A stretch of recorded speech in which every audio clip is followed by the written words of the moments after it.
Assalamualaikum warahmatullahi wabarakatuh. Baik, kami di sini akan mempresentasikan hasil kerja kami tentang konsep kewirausahaan Islami. Sebelumnya kami memperkenalkan dari kelompok 4, yang mana kelompok 4 beranggota yang pertama Laila Nur Solihah, yang kedua saya sendiri Badruz Zaman, dan yang ketiga Putri Damayanti, yang keempat Kesnawati Meli Astuti. Konsep kewirausahaan dalam Islam ada 4. Yang pertama, pengertian kewirausahaan. Yang kedua, tahap-tahap kewirausahaan. Yang ketiga, faktor-faktor motivasi berwirausaha. Yang keempat, perilaku bisnis wirausaha muslim. Pengertian kewirausahaan. Wirausaha adalah suatu sikap mental yang berani menanggung semua resiko yang ada di hadapannya untuk mendapatkan kehidupan yang lebih baik dengan menggunakan kreativitas dan inovasi. Adapun pengertian wirausaha menurut beberapa orang, di antaranya menurut Peter F. Drucker, wirausaha adalah orang yang mampu menciptakan sesuatu yang berbeda dari sesuatu yang belum ada maupun sesuatu yang sudah ada. Untuk memulai berwirausaha, seseorang perlu memulai mengerjakan suatu hal yang baru dan berbeda. Inilah disebut dengan kewirausahaan. Dan menurut Marzuki Usman berpendapat bahwa wirausaha dalam konteks manajemen adalah orang yang mempunyai kemampuan menggunakan sumber daya finansial, bahan mentah, dan tenaga kerja untuk menghasilkan produk baru dengan bisnis baru yang dapat membuat organisasi usaha.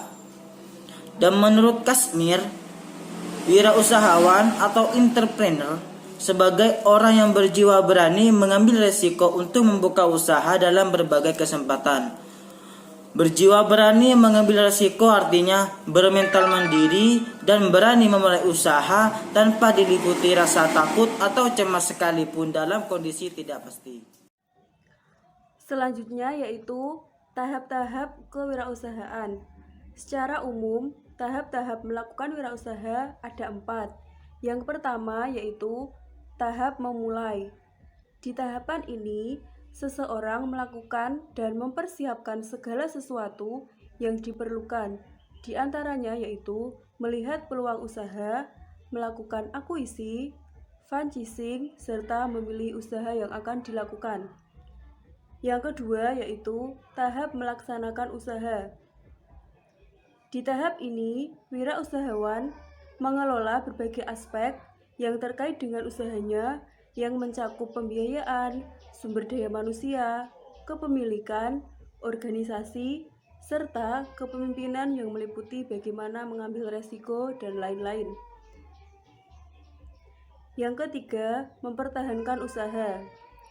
Di tahapan ini, wirausahawan berdasarkan hasil yang telah dicapai, melakukan analisis perkembangan yang dicapai untuk ditindaklanjuti sesuai kondisi yang dihadapi.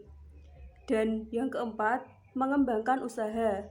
Di tahapan ini, apabila hasil yang diperoleh tergolong positif atau mengalami perkembangan, maka perluasan usaha menjadi salah satu pilihan yang mungkin diambil.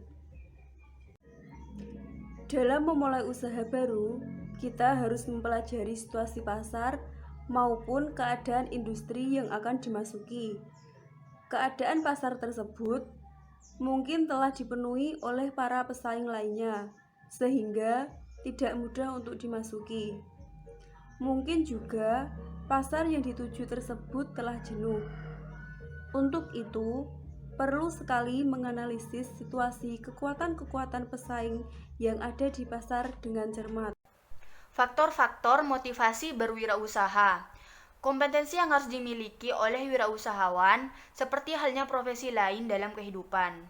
Nah, kompetensi ini mendukung wirausahawan ke arah kesuksesan. Dan menurut Bradstreet Business Credit Service mengemukakan ada 10 kompetensi yang harus dimiliki oleh wirausaha. Yang pertama yaitu knowing your business. yaitu seorang wirausahawan harus tahu mengenai segala sesuatu yang ada hubungannya dengan perusahaan atau bisnis yang sedang dia miliki.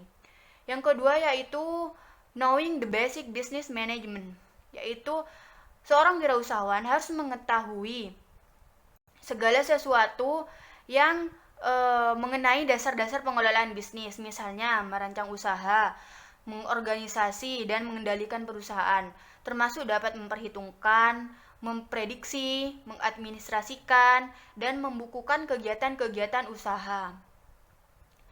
Yang ketiga yaitu having the proper attitude, yaitu seorang wirausahawan harus bersikap seperti pedagang atau industriawan, pengusaha, eksekutif yang tentunya itu harus bersungguh-sungguh dan tidak setengah hati. Yang keempat yaitu having adequate capital, yaitu memiliki modal yang cukup. Modal yang dimaksud di sini yaitu bukan hanya modal materi saja, tetapi juga modal rohani, yaitu seperti kesehatan mental. Yang kelima yaitu managing finances effectively, yaitu memiliki kemampuan atau mengelola keuangan secara efektif dan efisien, mencari sumber dana dan menggunakannya secara tepat, dan mengendalikannya secara akurat. Yang keenam yaitu managing time effectively, yaitu kemampuan mengatur waktu secara efisien, mengatur, menghitung, dan menempati waktu sesuai dengan kebutuhannya. Yang ketujuh yaitu managing people, yaitu kemampuan merencanakan, mengatur, mengarahkan atau memotivasi dan mengendalikan orang-orang dalam menjalankan perusahaan. Yang kedelapan yaitu stay saving customer by providing high quality product, yaitu memberi kepuasan kepada pelanggan dengan cara menyediakan barang dan jasa yang bermutu, bermanfaat dan juga tentunya memuaskan. Yang kemudian yaitu knowing how to compete, yaitu mengetahui strategi atau cara bersaing. Dia harus menggunakan analisa SWOT sebaik mungkin terhadap dirinya dan juga terhadap pesaing. Yang terakhir yaitu coping with regulation and paperwork, yaitu membuat aturan atau pedoman yang jelas tersurat dan tidak tersirat. Perilaku bisnis wirausaha muslim. Perilaku bisnis seorang wirausaha muslim dapat dilihat dari sikap-sikap berikut ini. Yang pertama yaitu takwa. Dalam Al-Quran, takwa adalah pencarian nilai yang baik dan menghindari nilai yang buruk. Yang kedua yaitu amanah. Amanah adalah menyampaikan dan memberikan hak atas suatu hal kepada pemiliknya, tidak mengambil sesuatu melebihi haknya, dan tidak mengurangi hak orang lain, baik berupa harga maupun jasa. Yang ketiga yaitu rendah hati. Wirausahawan muslim hendaknya memiliki perilaku yang sederhana, rendah hati, lemah lembut, dan santun, atau disebut juga aksid. Aksid dapat dikatakan dengan menolong seseorang dengan bantuan non-materi, atau merasa simpatik dengan bersikap dermawan kepada orang miskin, atau bersikap ramah dan kepada orang lain. Yang keempat yaitu bermurah hati dan membangun hubungan baik. Islam memandang bahwa manusia memiliki kehormatan. Dengan kehormatan ini manusia harus memperlakukan secara baik manusia lainnya dengan cara saling tolong-menolong, dengan membina hubungan baik kekeluargaan. Dan yang terakhir yaitu bekerja sebagai ibadah. Manusia memiliki kemampuan untuk melakukan kegiatan dengan menggunakan daya yang mereka miliki. Allah Subhanahu wa Ta'ala telah memberikan 4 daya tersebut dalam kemampuan manusia, yaitu daya pikir, daya fisik, daya kalbu, dan daya hidup. Dengan kemampuan manusia dapat menggunakan keempat daya tersebut untuk memenuhi kebutuhan hidupnya dengan bekerja.